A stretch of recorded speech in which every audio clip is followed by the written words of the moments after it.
boys and girls of all ages, over 18 of course, because that's how it goes on my channel.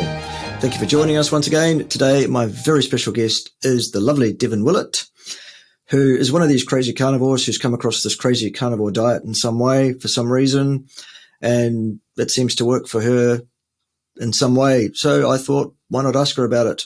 I'll put you up on your hind legs, basically. Welcome to the crazy train. Very glad to have you here. Tell us all about how you came across carnivore diet, what you've experienced with it, etc. Yeah. So I think I'm like most carnivores. I came from that keto space. I have my oldest son is 6 years old. And when I had him, I started having a lot of health issues. I gained a lot of weight. And then I had a thyroid issue that was pretty intense. And I got diagnosed when I was 14, just really young to have an autoimmune issue. No one ever told me what to do. I was just put on levothyroxine. And when I had my son, I was maxed out on the medication. They maxed me out. And I was like, oh, I'm only 24 years old. And so I started looking into working out, just eating a little bit more conscious. And my best friend is actually a doctor. He said, hey, like there's this diet that's like starting to come out to be pretty positive effect on, your thyroid. It's keto. You should try it. And I said, oh, like, I don't want to do that, and I resisted, and he kept encouraging me, which is great for a doctor. And so finally I did it, and then I got addicted. I mean, I know you came from a keto space as well. So I did keto for about 5 years. I had a lot of success. I lost 60 pounds, in conjunction with fitness. I became a cycle instructor, kept the weight off, and I did keto for almost 5 years. And then I had my second son, pregnancy. I was keto for a good portion of my second pregnancy. And then when I had I had the baby, I started having my thyroid symptoms kind of reemerged. And then I started developing some painful bladder symptoms. And I was diagnosed with something called interstitial cystitis. I'm not sure if you're familiar with it, Sure. But they don't. It's usually something you're eating or drinking inflames the bladder, irritates it. And so I had suffered. I was on pain medication every 4 hours, even through the night. I would wake up in the night to go to the bathroom and be on pain medication.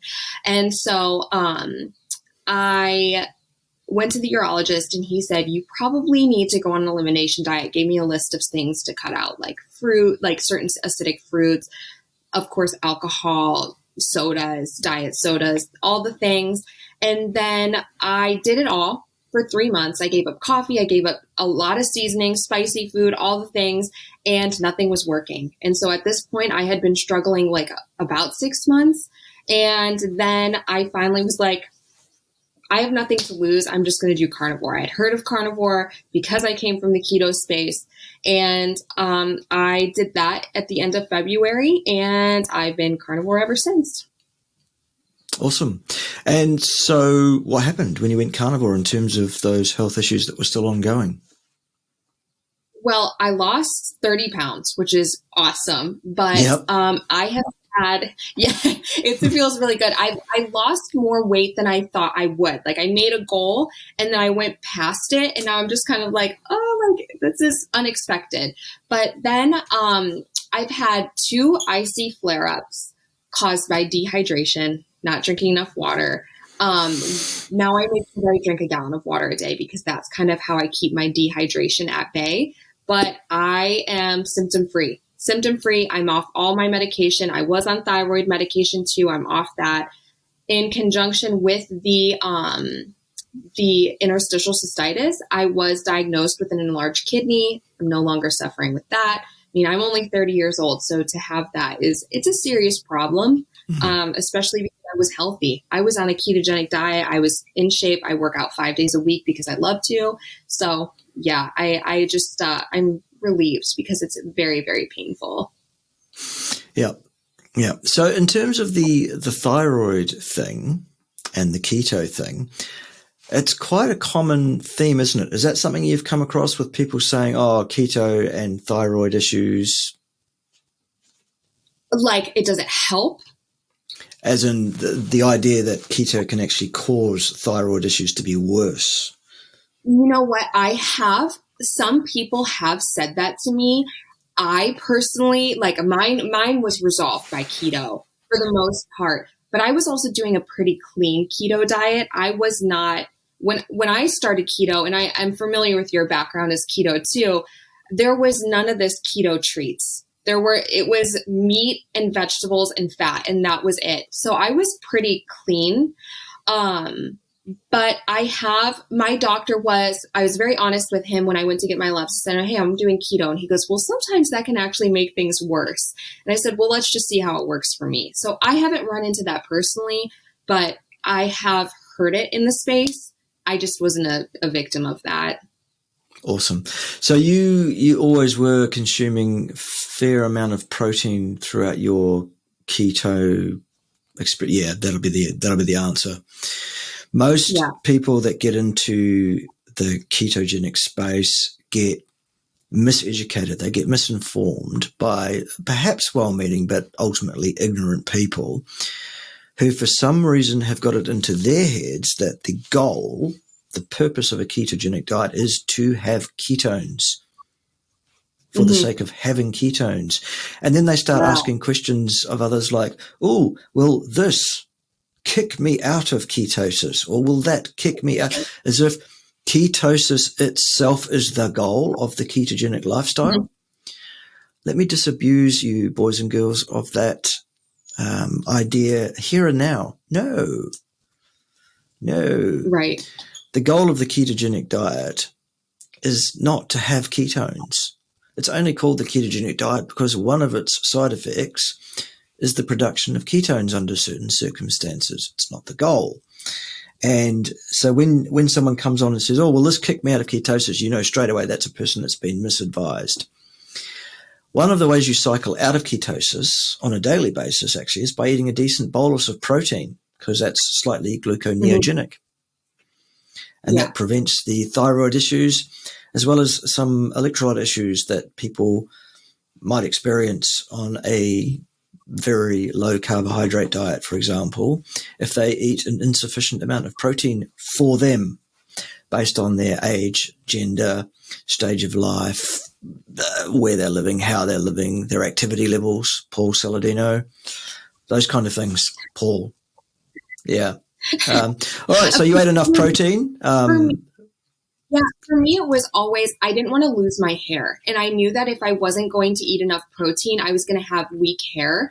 And so when I noticed that starting to happen, I didn't want to lose my hair. I wanted to have really, thick hair. And so I always was very I knew I had to eat more protein. Well, perhaps I need to eat more protein. You look great.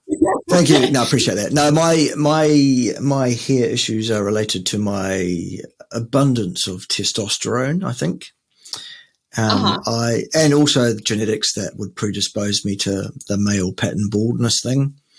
I actually lost my hair when I was 28. It was quite a thing. It was because I'd spent my entire 20s playing guitar in a rock band and singing, and I had the full ringlets to the small of my back sort of carry on.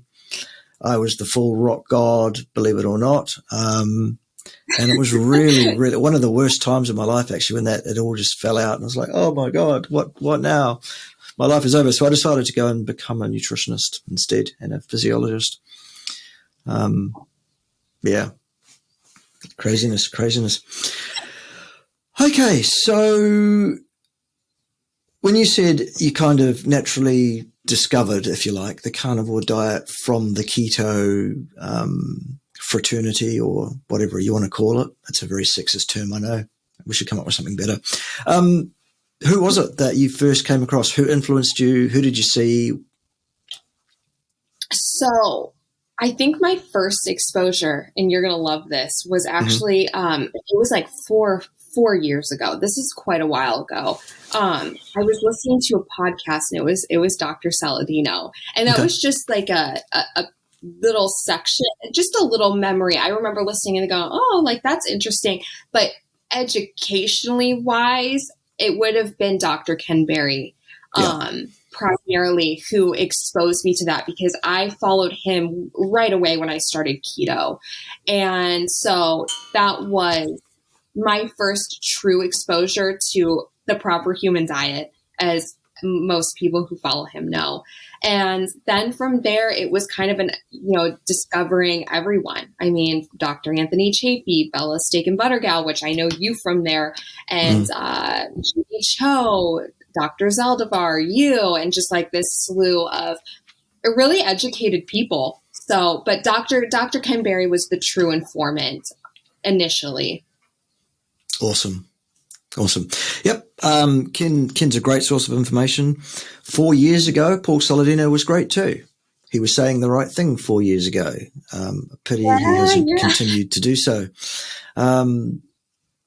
To be honest, I think Paul is more driven now by what he can translate into dollars and cents at the end of the tax year. He's about being marketable, to be honest with you. Yeah, I did another live with another carnivore friend who has a really big platform on TikTok. We did it on Instagram, and we were talking about how he actually, if you listen to behind the scenes and old stuff, is very intelligent, like sounds. And now it's more about a personality thing. I think. I think the intelligence is there. I think sometimes it just gets overshadowed by the personality. But when I listened to him, he was a raw carnivore, just going right to the butcher, getting the meat fresh, eating raw carnivore. And that was like, wow. I hadn't heard at that point of doing a raw meat diet. Yeah. But now he doesn't do raw meat either. So. All right. Good. All right. So it sounds like things are tracking for you the way they should. It's almost as if you're eating a diet that is species appropriate and species specific, that at least the last 4.5 million years of genetic evolution is pointing you towards. Have you had anyone really try and get stuck into you and try and re-educate you to the error of your ways? And, what kind of things do they come up with?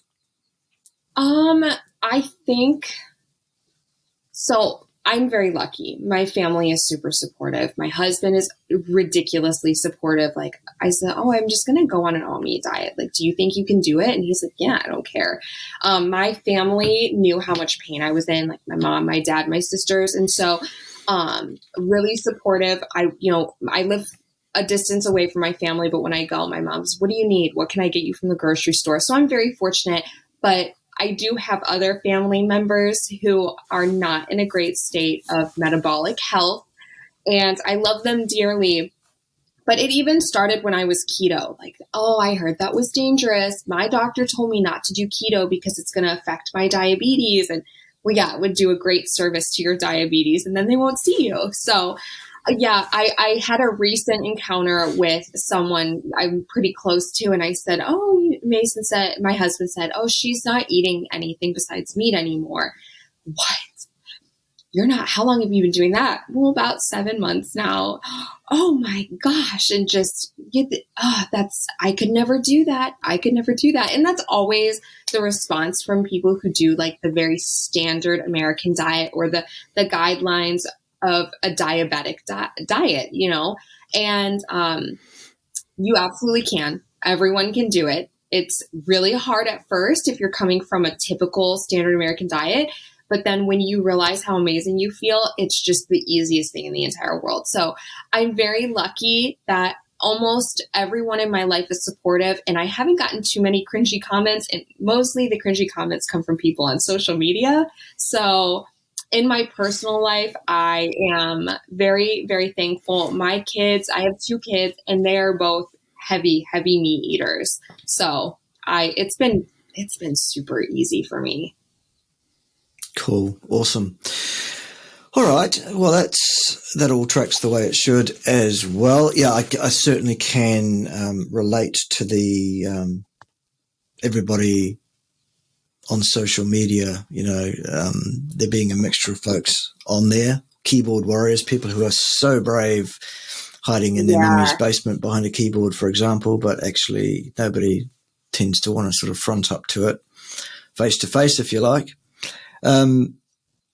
It seems to me to be that the carnivore community is growing in leaps and bounds.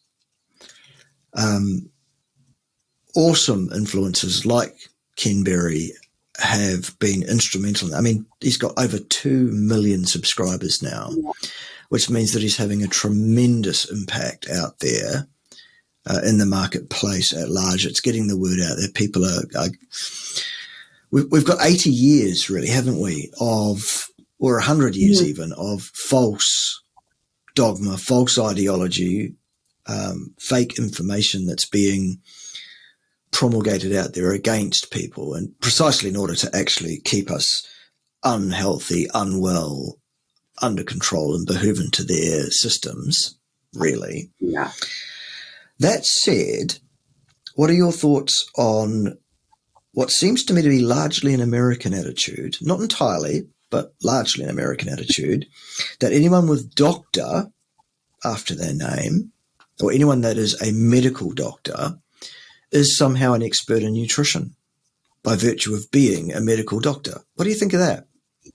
Yeah, my husband travels internationally a lot, and he actually has mentioned this too. And when I say internationally, I mean like all the way to where you are, places, countries that most people have never been to. He goes, yeah, like they have like medicine people that are not doctors that are more into nutrition. And so we talked about this a lot. And it is really an American, it really is bad in America. And I think it's because there's so much prestige to becoming a doctor, how difficult it's been to get into medical school, then how expensive it is to become a doctor. So I understand the prestige behind having that doctor behind your name. I just really am concerned, as someone who has a doctor that's a best friend too. They receive no nutrition training. Anything my best friend learns about nutrition is because he took the time to learn it, and that's because he cares about it. And our chiropractors actually in America have way more nutrition training, and I trust my chiropractor more than I trust my medical doctor. I just get very concerned with the almost macho-ness that comes behind the medical field. And what I mean by that is it's just an authoritative, like, I'm a doctor, I said this, you need to be doing this, and therefore it is true, you are doing it. And I see that with people who do have metabolic diseases and their doctors are giving them the wrong advice. We know this. If you Google it, you can see that a low carb diet is part of the recommendations now as an appropriate treatment to diabetes. And just the family member that I was referencing, well, my doctor said not to do low carb. Well, did you look online? Because it's right there on the diabetic recommendations for all to see. And so I do get concerned about that. I'm not sure when that started happening, but I've even seen that in my personal life. My mom has severe celiac disease. So I think in some ways that's why I'm lucky and very conscious, and I am young. I've always been conscious of it because my mom was deathly allergic to gluten. And when she went to go get the official test, the doctor was like, you don't have that. You don't need that. And my mom said, no, I'm pretty sure I do. I want the test. And the doctor's, no, you'll be fine. You'll be fine. And to have to fight for that test to just see like, hey, do I have a food allergy that may or may not be causing me shingles, because that's what she was experiencing. And I saw her fight for that. And I was like, why do you have to fight to get a test? If you ask for a test, you're paying for it. You should be 100% granted that, for something as simple as a food allergy. So I do get concerned. What I do think is great is I do think social media is starting to have an impact on that, where people are, people like you, me, all the big people are saying, well, they work for you, not vice versa. You're paying them to do you a service. So I think I do think that times are going to change. I just think it's going to be a really slow process. But I do.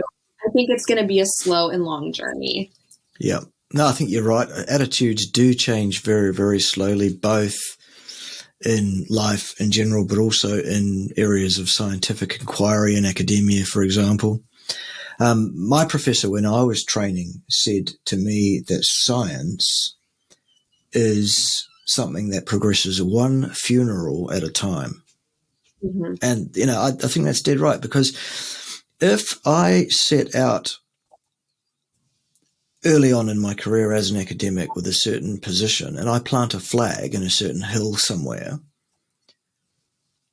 I now have to defend that hill from all comers until I'm no longer a scientist, until I no longer have strength in my body, until I either retire or die or whatever.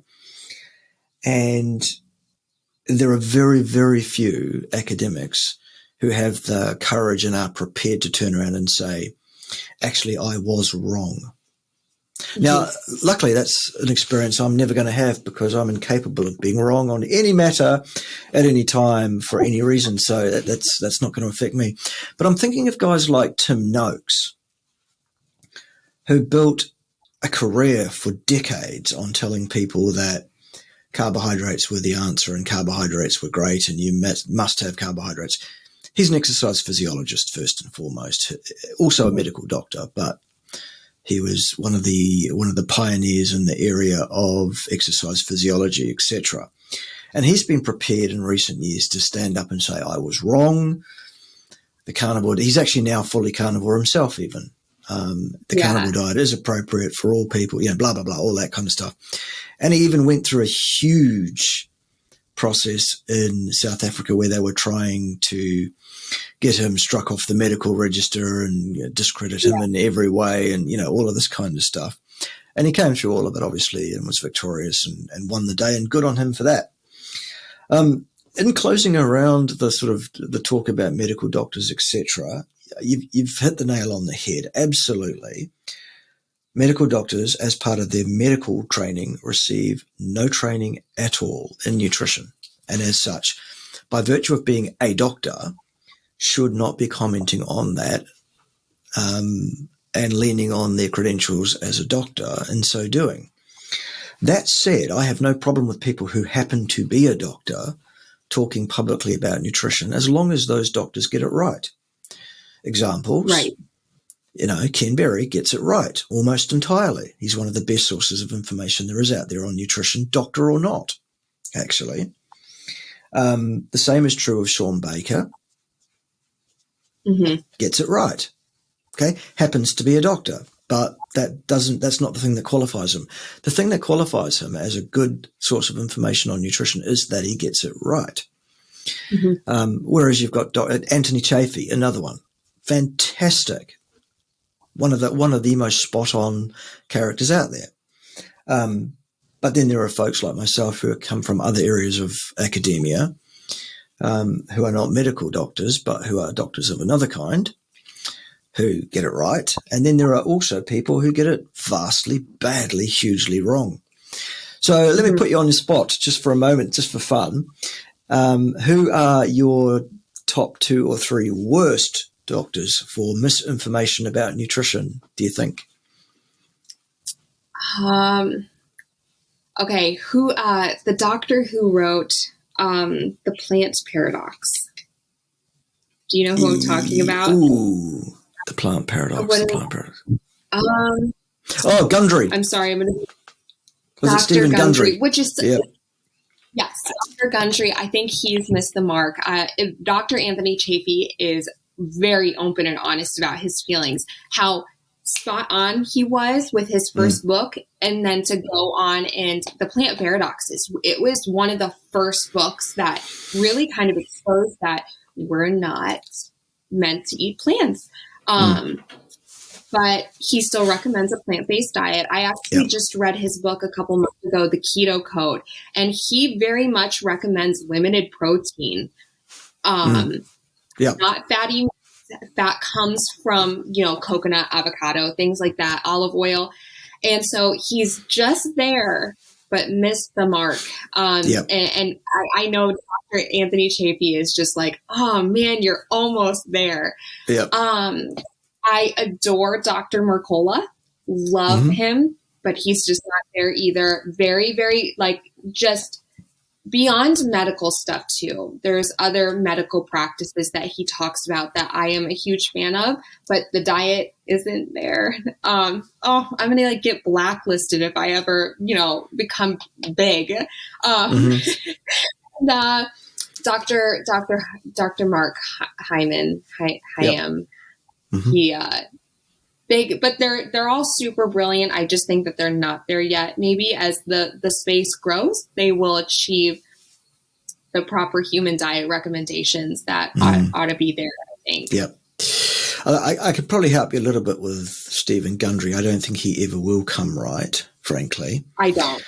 And it's because it seems, I have it on fairly good authority, that he is a subscriber to the Seventh-day Adventist theology. Yeah, I'm very familiar with that. Yeah, and as such, he is never going to actually tell the truth. Example of that, I don't know if you know about this one or not, but there's a study called the Adventist Health Study number 2, which they always cite as being, absolute proof that meat will kill you and meat is bad for you and you should avoid meat and the vegan lifestyle is the way to go, etc. And they say that what they did is they had 5 groups of people. So they had 4 quartiles of meat consumption and a 5th group of people who were the vegan Seventh-day Adventists. And they followed these people for X numbers of years, and then they reported on, they reported on the rates of mortality from all causes and from cancer and from heart disease and from, this and that and the other thing, whatever else. And they said the vegans had the lowest rate of mortality from all causes and from every sub-cause as well. And for every quartile of meat consumption, the mortality went up for all causes and for every sub-cause as well. Ergo, meat is bad for you and you should avoid meat. Until you look at the statistics collected by those authors in that study and find out that actually the incidence of mortality from all causes and from every sub-cause went up and up and up as the consumption of meat went down. In other words, the conclusions of that study are 180 degrees out of phase from the reality of what the data set actually says. And that's published in the peer-reviewed literature. What they did is they adjusted the data set using multivariate adjustment. In other words, they fabricated it to say what they wanted it to instead of what they actually did observe. Were you aware of that one in terms of telling the truth about, nutrition and stuff, or is that a new one on you? Yeah, I know that one because I listened to a lot of podcasts, and one I can't recall which one it was, addressed that. I think another thing that people also have to consider when looking at these tests and these controlled studies is that they're usually not very controlled at all. So you can take a Seventh-day group of Seventh-day Adventists in a vegan diet and say, oh, well, yes, they live longer compared to this group. But what they also don't discuss is that Seventh-day Adventists don't smoke, they don't drink, they don't consume other, toxic, chemical products. But they didn't do any controls on things like that in the other group. And so, of course, you have meat eaters who are going out and they're also drinking a beer with their burger every night, or 4 or 5 beers with their burger. They're also eating a burger that's covered in bleached white flour. You know what I mean? And so I think that whenever someone says, well, didn't you hear, what were the controls? Because if you have a group of perfect carnivores who aren't drinking, who aren't smoking, who aren't eating processed foods, and you're comparing it against the Seventh-day Adventist, and that proves that, well, that's a controlled study. That's an appropriate scientific study. Well, that's never been done. That would be very, very, very controversial because it wouldn't prove what they want it to prove. So yeah, I've heard that. I've heard a lot of studies that there is no good study done on the carnivore diet. There's not a single one that has been appropriately controlled when it comes to the seed oil consumption. What are they frying their meat in? That's another example. And so, there's no good studies. There are very, very few good studies done about the carnivore diet in comparison to the other extreme, a vegan diet. Yeah. Awesome. Very gratifying to hear. It's absolutely spot on. I mean, it is completely impossible, impractical, and unethical, actually, to even attempt to do human nutrition science, because science is intervention. Science is experimentation. You can't experiment on human beings ethically. Because what you would actually have to do, if you want to say this causes that and still be applying appropriate scientific discipline, you have to control every other possible confound in existence. So what you in fact have to do is you have to get two large populations of people who are half of a pair of genetically identical twins. And you have to separate those identical twins at birth, and you have to lock one twin in one lab and one twin in another lab, and you have to keep them there under lock and key for their entire life. And you have to control every experience each twin has so that they are identical in every facet, including who they have contact with and when, which is impossible to do if you've got twins in separate labs for a start. How many daylight hours they have, how much exercise of what form they have precisely and exactly what they eat down to the last detail, except for the one thing that you're wanting to point the finger at, that nasty red meat, for example. And if you want to make an assertion about long-term health outcomes, cause and effect, over multiple decades, for example, then you have to keep those twins locked in labs for multiple decades as well. Because the moment you let them free to go out and do their own thing under their own recognizance, your study is invalid scientifically. You're done. You're finished because you didn't keep that experiment under control. And it's now possible that it's invalid because you don't know what those people did behind closed doors, sort of thing. Mm-hmm.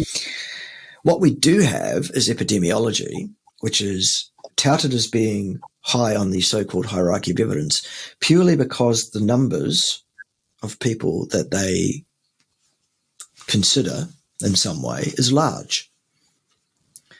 But as you rightly said, the control is none.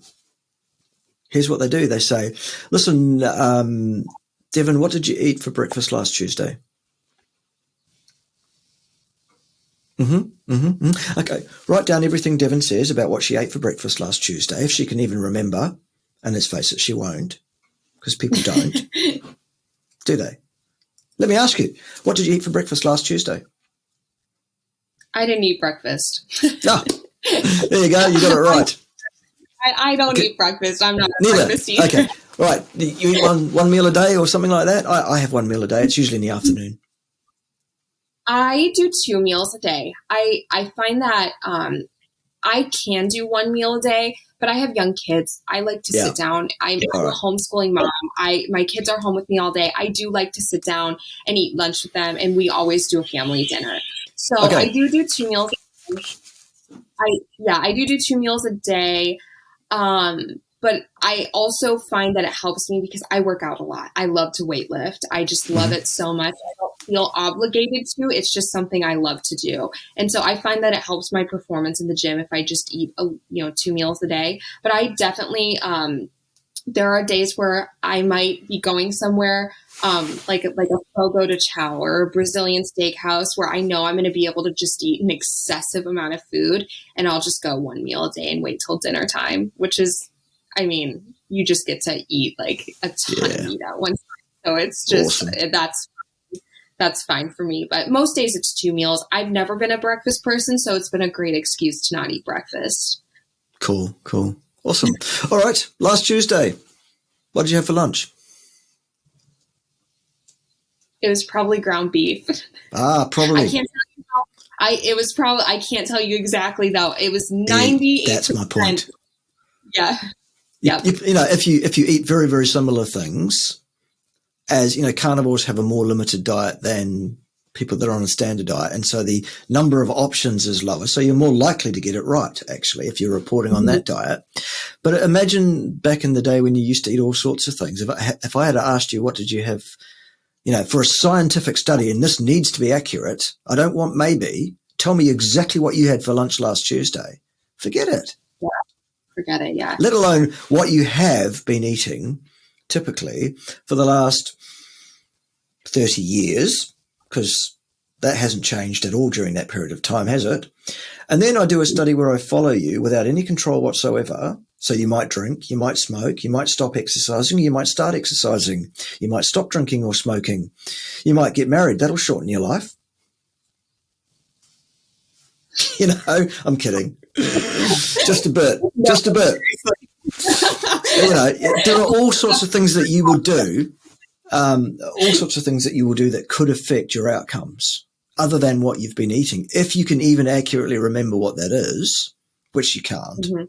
And I don't even ask you what you eat again for another 20 years. And then I ask you, hey, listen, over the 20 years that we've been following along here and not really controlling anything, has anything changed in your diet? And you go, oh, no, it's all the same, fine. And I write that down. And then we can say we're doing science here? Yeah. Get out of here. Are you serious? This is not science. Science is interventional. It's experimental. It's done in labs under control. So, yeah, we don't have any science at all. For me, human nutrition science is an area of ring-fenced ideology, theology, underpinned mostly by the god of the almighty dollar. And bought and paid for in various aspects by said dollar, actually. What are your thoughts on that? Where do we get good information on nutrition? Honestly, besides the people I named, my son is knocking on our door. I told him specifically not to do that, so I apologize if that shows it's up. Fine. The biggest thing that I always tell people is the best information of nutrition and what to do is only by trying different diets for yourself. I know people are, well, that's anecdotal. That's that, but there's something to that. You know what I mean? If you do something and you try it and you feel great, and then you talk to other people like we do, and they are doing the same thing and they feel great, then you have a dozen people, 100 people, 1,000 people. Well, yeah, I did that carnivore diet. I feel great. Well, there's something to it. There's absolutely something to it.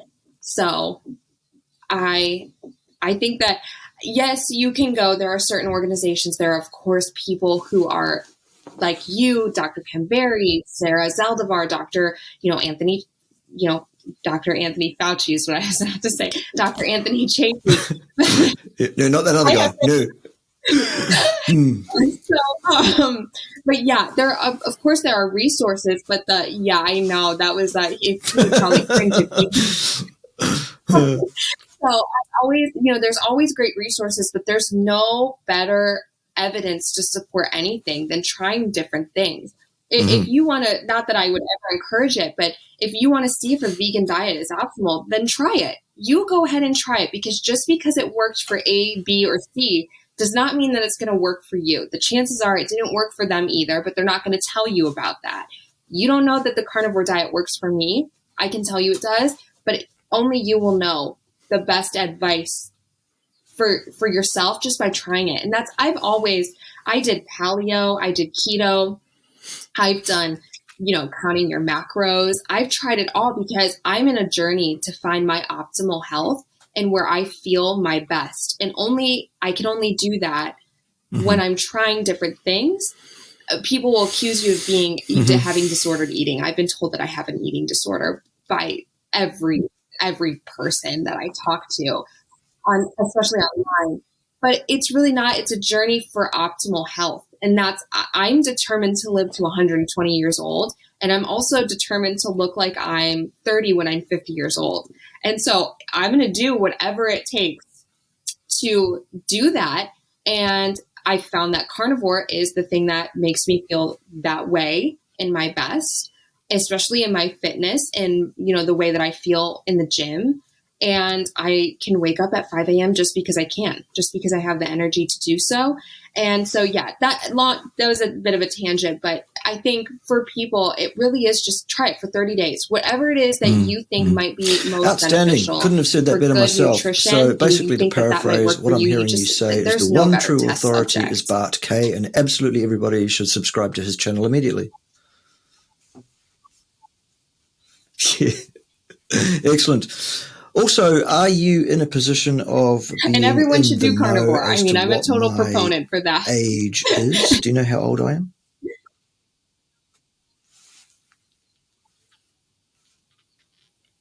Okay. No, I don't. I've watched every interview, like pretty much, and I don't know. So, well, I prefer it. I prefer it if we do. But before we get to that, why don't you have a guess? Don't ever ask someone this is just that, around so you saying wanting to look a certain like age at another certain age.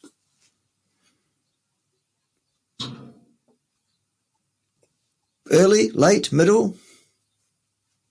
I would guess like in the 40s. I'm 50. Okay. Am I wrong? I'm 50. Middle. You have a ton of education, so that takes time. You're 50. Okay. Most people say late 30s or early 40s at most like for me. The middle so 40s. We can't be friends anymore, unfortunately. Is that but no, I'm sure we can. Dear, oh dear, oh dear. I really should pick my guests more carefully. I might have to have a word with my manager about who he lets on the show, frankly. What are you doing, Ted? Goodness. I don't know.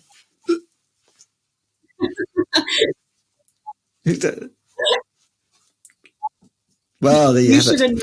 Awesome. Hey, look, it's been great to talk to you. It's always good to get perspectives from other people out there who are living the life, doing the thing, living the dream of being a carnivore and not dying 6 weeks later of scurvy or getting constipation or being overweight or having heart disease or any of these things that we're told will absolutely occur within this dangerous, nonsensical diet that we're undertaking here with no science behind it of any kind. Even though the people that are saying that don't have any science either for reasons that we've already spoken about, because you can't do science on human beings. It's impossible. Yeah, thank you for your time. Appreciate it. Stick around the channel and there'll be much more to learn about many other things, I guess. Coming up in the next few weeks, lots of interviews happening. Today, for example, I'm doing one straight after the other, 1 hour slot after another all day. For example, in the next hour, I will be on the Steak and Butter gang answering questions live.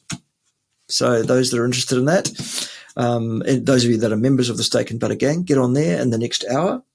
Of course, by the time you see this, it will have already happened and you'll be too late. So I don't know why I'm even saying that.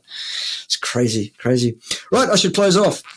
There it was. Those were our people today. Thank you very much, Devan, for your time. Appreciate it very much. And do come and join us again for more discussions about this crazy carnivore diet.